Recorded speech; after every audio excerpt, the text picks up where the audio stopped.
अस्सलाम वालेकुम।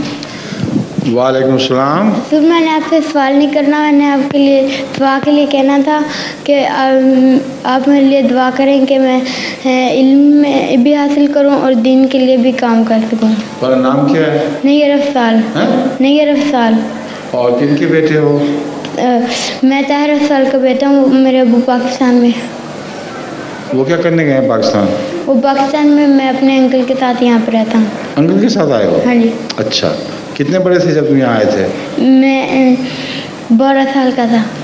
12 साल का था? हाँ जी। अभी तुम 10 साल की हो तो 12 साल के किस तरह थे?